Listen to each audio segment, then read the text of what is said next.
Shalom, selamat pagi Bapak, Ibu, Saudara-saudari yang terkasih di dalam Tuhan Yesus Kristus. Senang sekali bisa bertemu kembali di ibadah online pada minggu pagi ini. Sebelum kita mendengar firman Tuhan dan menyembah Tuhan, saya mau mengajak untuk kita semua berdoa untuk bangsa yang kita kasihi, supaya penyertaan, perlindungan, tangan kasih Tuhan nyata buat Indonesia. Mari kita satukan hati, kita berdoa. Bapak, terima kasih untuk kebaikan Tuhan. Terima kasih untuk pemeliharaan Tuhan, sehingga kami masih boleh beribadah online sampai hari ini. Kami mengucap syukur untuk pemeliharaan Tuhan nyata buat jemaat kami, buat anak-anak Tuhan di bangsa ini. Pagi ini kami mau berdoa untuk bangsa ini Tuhan. Bapa, sayangi bangsa ini, jagai dan lindungi bangsa ini dari yang jahat. Kami juga berdoa mengangkat Bapak Presiden Jokowi, Wakil Presiden, dan para jajaran pemerintahan di bangsa ini. Beri mereka hikmat, kekuatan, mampukan mereka terus berjuang, bekerja untuk bangsa ini, melewati masa-masa sulit ini Tuhan. Bapa, kami juga berdoa untuk setiap gereja Tuhan boleh ambil bagian, memberkati bangsa ini. Terima kasih Bapa, kami ucapkan berkat atas Indonesia, kami lepaskan berkat atas Indonesia. Ada shalom atas bangsa ini, dijauhkanlah Indonesia dari yang jahat. Terima kasih Bapa, kami mengasihi Tuhan, kami mengasihi bangsa ini. Bahkan Kau juga berkati bangsa-bangsa lain yang melewati masa-masa sulit ini juga Tuhan.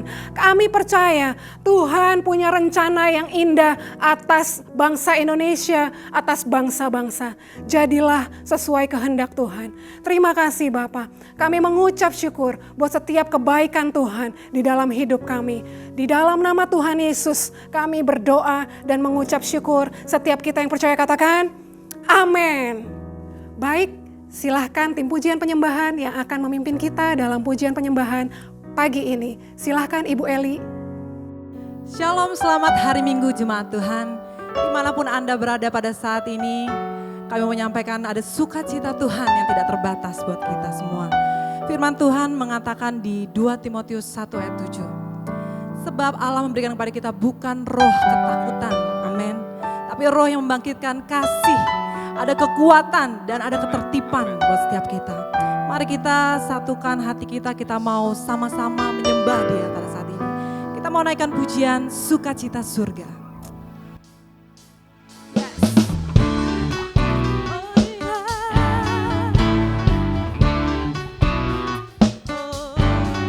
Terima sukacita surga, itulah kekuatan bagi jiwa. Kasih-Nya di tengah badai yang bergelora. Terima sukacita surga, itulah kekuatan bagi jiwa. Dapat saksikan kuasa-Nya, taklukkan badai yang bergelora.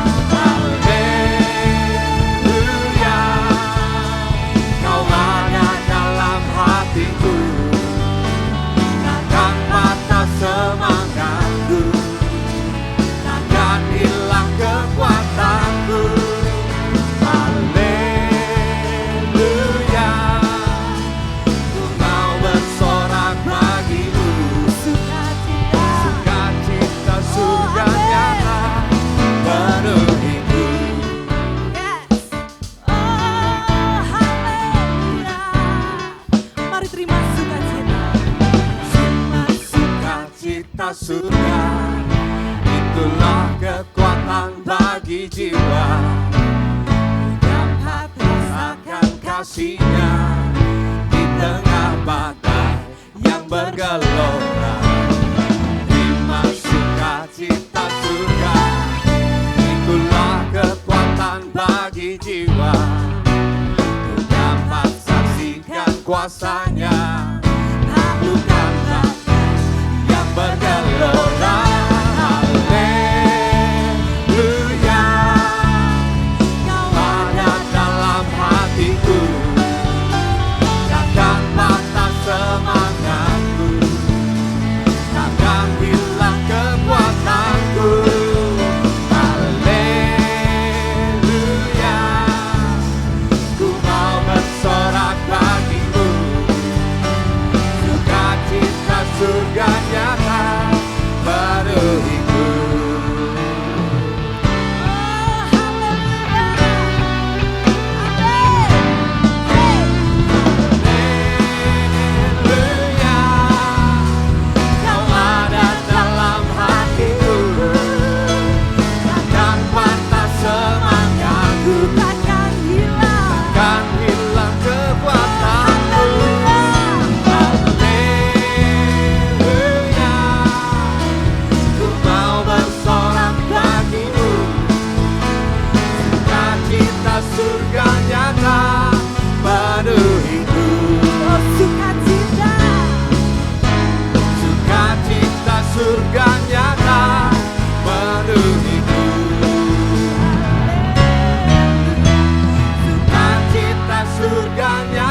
Oh, di tengah-tengah badai kehidupan Tuhan, di saat kami gak ngerti Tuhan apa yang sedang terjadi Tuhan, tapi satu hal yang pasti, Kau Allah yang setia Tuhan. Tak sekali-kali pun Kau tinggalkan umat-Mu Tuhan. Siapkan hati kami Tuhan, kami mau datang kepada Engkau. Haleluya, we worship you Lord Jesus. Haleluya, terima kasih Tuhan. Sekalipun ku berjalan lewat lembah gelap, namun tangan-Mu selalu menopang hidupku. Saat ku dalam ketakutan,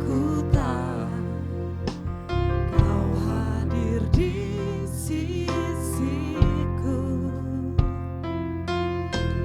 Kau berkata, jangan takut, Kau beriku kemenangan. Kaulah Tuhan yang berjanji, tak sekalipun Kau ingkari kesetiaan-Mu sungguh terbukti di sepanjang hidupku. Untuk selamanya ku kan setia melayani mengasihi-Mu. Tiada Tuhan, tiada Tuhan, amin, seperti-Mu. Kau Allahku yang setia. Mari lebih sungguh kita naikkan pujian ini. Sekalipun ku berjalan lewat lembah gelap, namun tangan-Mu selalu menopang hidupku.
melewati musim-musim kehidupan kami Tuhan. Kami tahu Engkau Allah yang ada terus bersama-sama kami Tuhan. Engkau Allah Immanuel Tuhan. Terima kasih untuk hadirat-Mu Tuhan. Terima kasih untuk setiap kebaikan-Mu Tuhan. Kami mau siapkan hati kami mau mendengar firman-Mu Tuhan. Berbicaralah ya Tuhan. Berbicara untuk setiap anak-anak-Mu Tuhan. Setiap yang lemah Engkau kuatkan Tuhan. Setiap yang butuh penghiburan Engkau Tuhan yang memeluk setiap mereka Tuhan. Satu persatu Engkau yang lawat Tuhan, Engkau yang jamah. Terima kasih Tuhan. Kami siap untuk menyambut firman-Mu. Hanya di dalam nama Yesus kami berdoa dan mengucap syukur. Amin. Shalom Bapak, Ibu, Saudara-saudari yang saya kasih di dalam Yesus Kristus. Saya percaya saudara saat ini berada dalam keadaan yang baik-baik dalam perlindungan Tuhan. Ya, tidak terasa kita sudah berada di minggu terakhir bulan Mei. Dan itu berarti kita sudah beribadah secara online hampir 3 bulan. Wow, hampir 3 bulan. Dan ini rasanya sudah seperti suatu yang baru tetapi mulai menjadi normal. Yang kita katakan the new normal. Ya, dan tentunya kita semua berharap agar nanti the new normal akan segera datang untuk lebih baik lagi untuk kebaikan kita semua. Tetapi apapun di luar sana banyak hal yang berubah dan itu mungkin memang kenyataan hidup, banyak hal yang berubah, tapi kita tahu bahwa firman Tuhan mengatakan Yesus Kristus yang kita sembah dia tetap sama baik kemarin ataupun sampai selama-lamanya. Ibrani 13 ayat 8 mengatakan itu. Wow, sebagai orang percaya itu merupakan suatu kabar baik, suatu kekuatan bagi kita semua, suatu penghiburan, suatu pengharapan bahwa ada yang tetap sama meskipun di luar sana banyak yang berubah. Bulan ini kita diingatkan kembali melalui firman-firman Tuhan yang sudah ditabur oleh hamba-hambanya bahwa penting sekali kita mengetahui kehendak Allah dalam hidup kita dan kita bukan hanya menjadi pendengar tetapi juga pelaku firman Tuhan. Minggu lalu bahkan diingatkan kembali agar kita tetap bergairah ya, untuk bergairah memberitakan kabar baik, kabar pengharapan, kabar keselamatan di dalam Yesus Kristus kepada orang-orang di sekeliling kita, bagaimanapun caranya. Apalagi di saat seperti ini banyak orang yang memerlukan atau mendengarkan kabar baik tersebut, Bapak Ibu Saudara sekalian. Jadi mari kita tetap giat, mari kita terus bergairah menganggap hal itu penting sekali, amanat agung yang Tuhan sudah berikan kepada kita sebagai salah satu tujuan dari hidup kita ini. Kita sudah diberikan mendengarkan cerita, maksud saya dari kisah-kisah para misionaris yang luar biasa yang dipakai Tuhan. Saya percaya saudara juga pun bisa dipakai Tuhan sebagai hamba Tuhan yang luar biasa. Orang-orang ini yang dipakai Tuhan termasuk saudara dan saya, kalau kita mau dipakai Tuhan, adalah merupakan yang saya sebut orang-orang yang hidup dengan tujuan. Oleh karena itu hari ini firman Tuhan yang saya mau bagikan, saya memberikan judul Hidup dengan Tujuan. Saya berdoa, saya berharap bahwa Bapak Ibu yang mendengarkan firman ini bisa dikuatkan ya, diingatkan kembali kenapa sih kita hidup di dunia ini? Apa tujuan kita untuk hidup di dunia ini? Apa yang kita perlu lakukan sehari-hari? Kalau kita tahu akan hal ini, apapun yang terjadi di sekeliling kita itu tidak akan banyak mempengaruhi kita karena kita tahu kita di bumi ini diberikan tujuan oleh Tuhan. Nah, saya mau membagikan untuk mempersingkat, untuk mempermudah kita mengingatnya ada 4M ya, 4M untuk atau tentang tujuan hidup. Yang pertama adalah atau M yang pertama adalah membuat Tuhan yang terutama. M yang pertama adalah membuat Tuhan yang terutama. Ya, pertanyaannya pada saudara dan saya, siapa atau apakah yang terutama dalam hidup saudara? Apa yang saudara pikirkan waktu bangun pagi hari? Atau apa yang membuat saudara tetap semangat dalam hidup ini? Tanpa saudara sadari, itu adalah mungkin yang menjadi terutama dalam hidup saudara. Nah, mari kita lihat firman Tuhan yang mengatakan tentang kenapa membuat Tuhan yang terutama. Ya, firman Tuhan itu jelas sekali diambil dari Matius 22 ayat 37 sampai 38. Matius 22 ayat 37 sampai 38. Mungkin kita sering mendengarkan firman Tuhan ini, tapi saya bacakan kembali. Jawab Yesus kepadanya, "Kasihilah Tuhan Allahmu dengan segenap hatimu dan dengan segenap jiwamu dan dengan segenap akal budimu." Nah, perhatikan ayat 38 Bapak Ibu Saudara sekalian. Kalau saudara ada di Alkitab di gadget saudara bisa kasih warna. Kalau di Alkitab, buku Alkitab, saudara mungkin bisa lingkari. Di situ dikatakan ayat 38, itulah hukum yang terutama dan yang pertama. Wow, itulah hukum yang terutama dan yang pertama. Dengan kata lain, tujuan hidup kita yang pertama, yang terutama adalah mengenal Tuhan lebih dalam lagi, membangun hubungan dengan Tuhan, mengasihi Dia dengan segenap hati, jiwa, pikiran, kekuatan kita, Bapak Ibu Saudara sekalian. Itu adalah tujuan hidup kita yang pertama, membuat Tuhan yang terutama, membuat Tuhan yang terutama. Karena saudara tahu bahwa di dunia ini tidak ada satupun yang bisa kita andalkan atau yang bisa menopang hidup kita selain Tuhan sendiri. Ya, membuat Tuhan yang terutama. Artinya berarti kita mengingat akan Tuhan. Dengan kata lain, kita mempunyai hidup yang menyembah Dia, memberikan kehidupan kita untuk menyembah Dia. Orang-orang atau sebagai seorang penyembah itu bukan berarti seorang penyembah itu harus menjadi seorang penyanyi. Tidak. Seorang penyembah harus menjadi seorang musisi atau tampil di gereja di depan untuk memimpin pujian, menyanyi, main musik. Tidak. Banyak sekali para musisi yang bertalenta atau para penyanyi yang begitu bagus suaranya, tapi sayang sekali belum tentu semuanya mereka itu penyembah. Seorang penyembah harusnya orang tersebut tahu dia mengutamakan atau membuat Tuhan sebagai terutama di dalam kehidupan mereka. Itu yang seharusnya, itu yang Tuhan cari. Seperti khotbah yang kita dengar 2 minggu yang lalu, kalau saya tidak salah, dari Pastor Romi, apa yang Tuhan cari? Yang Tuhan cari adalah penyembah yang benar. Ya, itu yang Tuhan cari, bukan penyembahan, Bapak Ibu Saudara sekalian. Satu hal yang Tuhan tidak bisa lakukan adalah untuk menyembah. Dia tidak mungkin menyembah dirinya sendiri. Itu tugas kita, makanya Dia mencari penyembah yang benar, yang menyembah Tuhan di dalam roh dan kebenaran. Itu yang Dia cari. Marilah kita menjadi orang-orang tersebut yang dicari Tuhan. Orang-orang yang tahu tujuan hidup kita yang pertama, membuat Tuhan yang terutama. Nah, saya mau simpulkan poin pertama ini, saya ingat dari lagu yang sangat sederhana, dan saya diingatkan Tuhan suatu mempersiapkan firman ini, suatu kami menikah.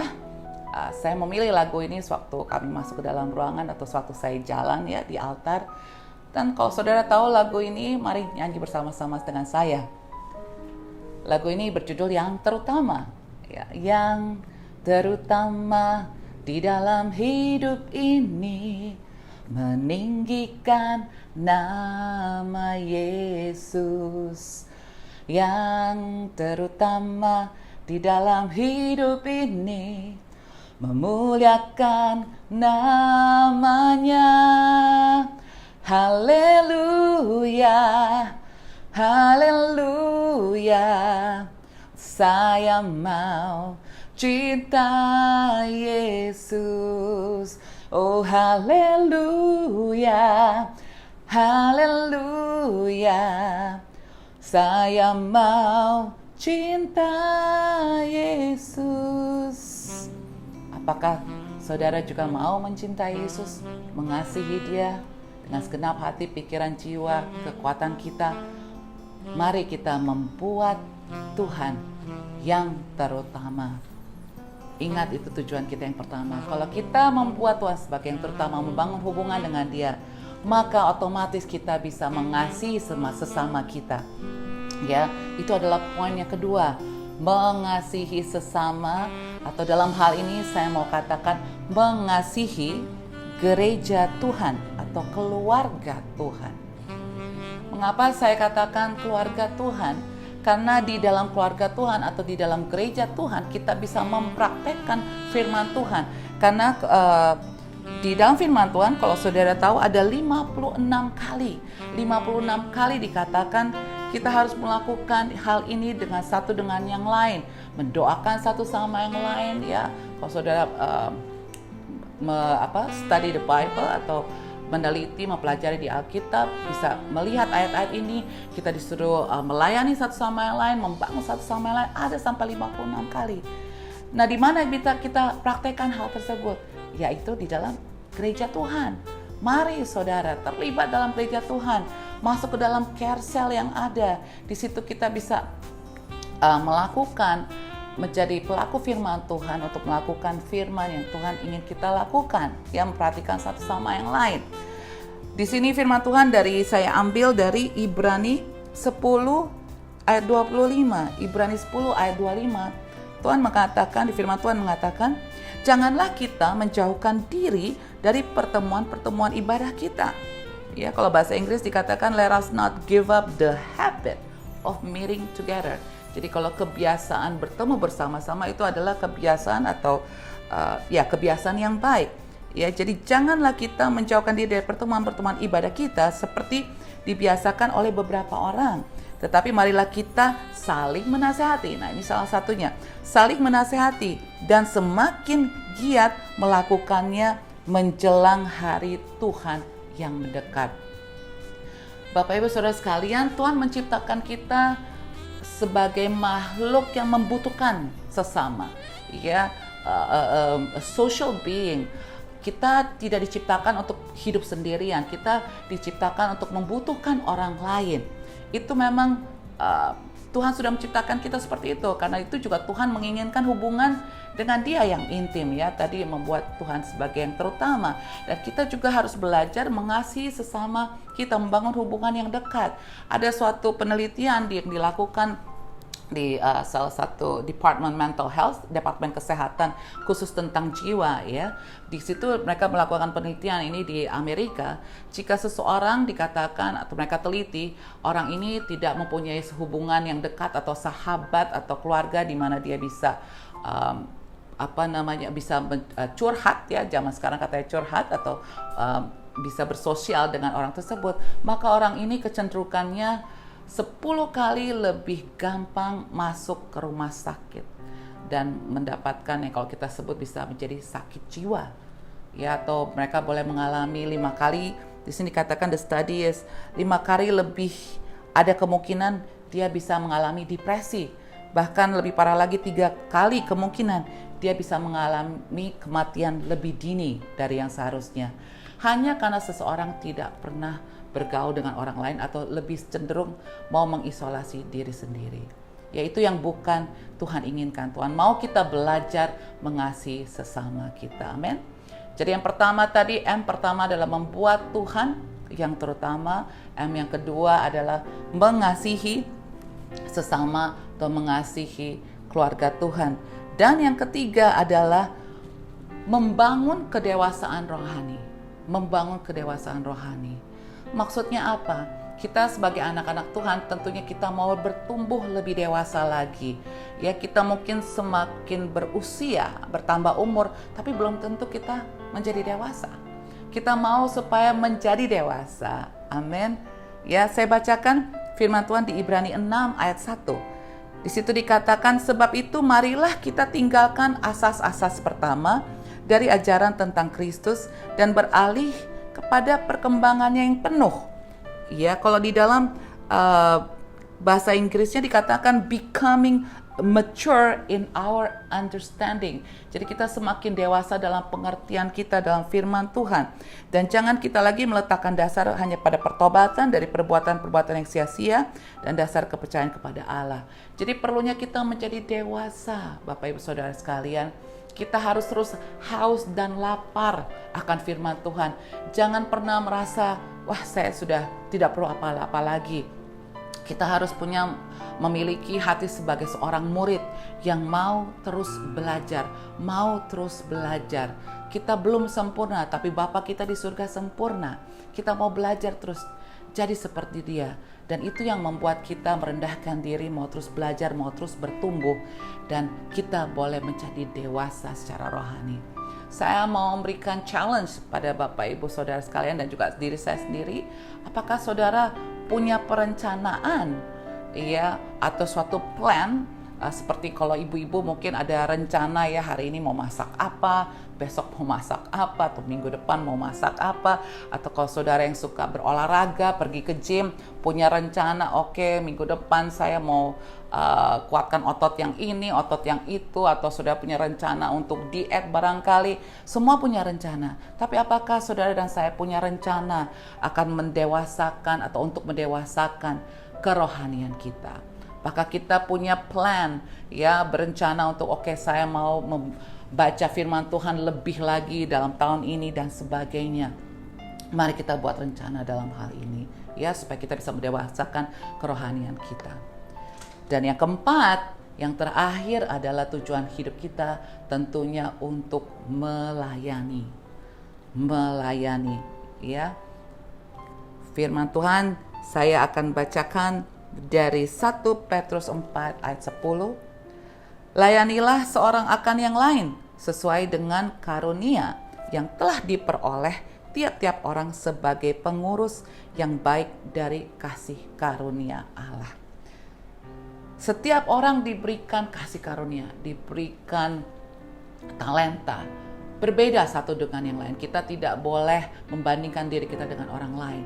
Tapi di sini saatnya kita harus memberikan talenta kita ya. Melayani artinya memberi talenta, berikan semua kemampuan kita, pikiran kita, waktu kita untuk melayani Tuhan. Di situ adalah arti dari melayani. Saya mengucap syukur di gereja kami setiap tahunnya kita melakukan perjalanan misi Bapak Ibu Saudara sekalian. Mungkin ada beberapa saudara yang sudah pernah ikut perjalanan misi ini. Bagi saudara yang belum ikut, mungkin saudara bisa berdoa satu saat nanti saudara paling tidak ikut satu kali dalam perjalanan misi ini. Karena saya percaya hidup saudara akan diubahkan. Saya tahu sendiri karena saya beberapa kali mengikuti perjalanan misi. Nanti saudara bisa lihat videonya ya. Saya melihat tim yang pergi dalam misi ini, sewaktu mereka kembali, mereka menjadi orang-orang yang lebih mengasihi Tuhan. Mereka menjadi orang-orang yang lebih mengasihi keluarga Tuhan, lebih terlibat di dalam gereja, dalam care cell, dan mereka juga merasa lebih dewasa lagi secara rohani.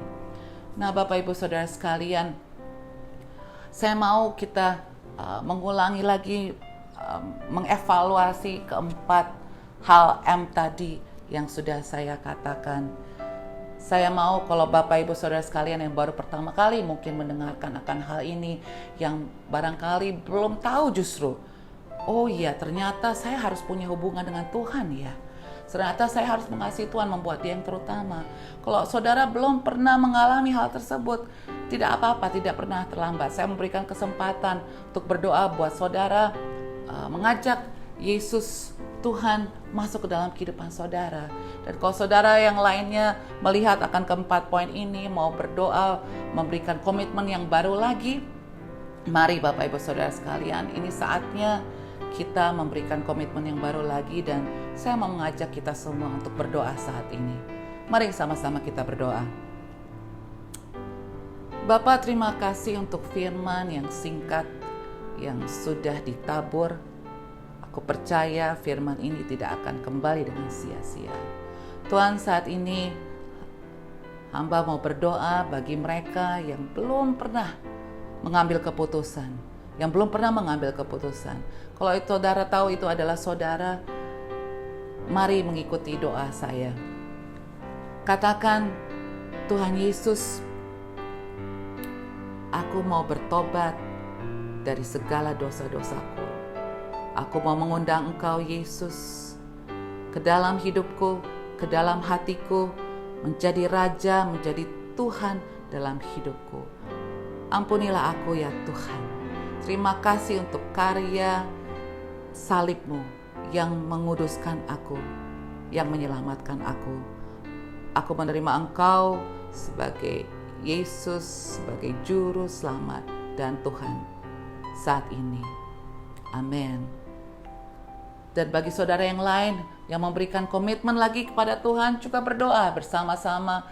Katakan kepada Tuhan, Bapa, pada hari ini aku mau mengambil komitmen kembali, mau mengutamakan Engkau, mau membuat Engkau sebagai yang terutama dalam hidupku Tuhan. Ampuni kalau ada banyak ilah lain di dalam hidupku. Tuhan, tolong kami mau membuat Engkau sebagai Tuhan yang terutama di dalam hidup kami. Dan Tuhan, yang kedua, kami mau belajar mengasihi sesama kami, mengasihi saudara-saudara seiman kami, mau melayani satu dengan yang lain. Dan juga kami mau belajar untuk mendewasakan diri kami, mengenal Engkau lebih dalam lagi, belajar terus ya Tuhan. Dan yang terakhir, kami mau menjadi berkat Tuhan, mau melayani Engkau dengan setiap talenta kami. Kami mau menjadi garam dunia, kami menjadi terang dunia sesuai yang Engkau inginkan. Terima kasih ya Tuhan. Meteraikan setiap firman yang Engkau sudah berikan pada kami hari ini. Di dalam nama Yesus. Amin dan amin. Baik Bapak Ibu Saudara sekalian, sebelum kita selesai, mari kita lihat video perjalanan misi kita saat ini.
Amin.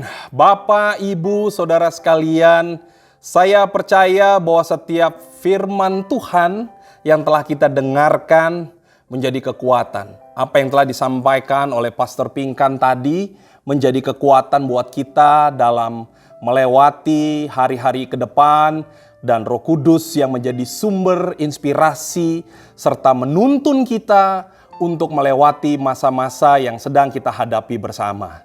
Baik Bapak Ibu Saudara sekalian, saya percaya bahwa firman Tuhan ini menjadi sebuah benih yang selalu menghasilkan buah berlipat kali ganda di dalam kehidupan kita. Sebelum kita menutup ibadah kita, mari kita satukan hati, kita berdoa atas segala sesuatu yang telah kita pelajari melalui firman Tuhan yang kita dengarkan.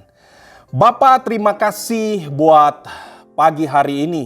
Kami mengucap syukur buat kebaikan dan kemurahan-Mu ya Tuhan.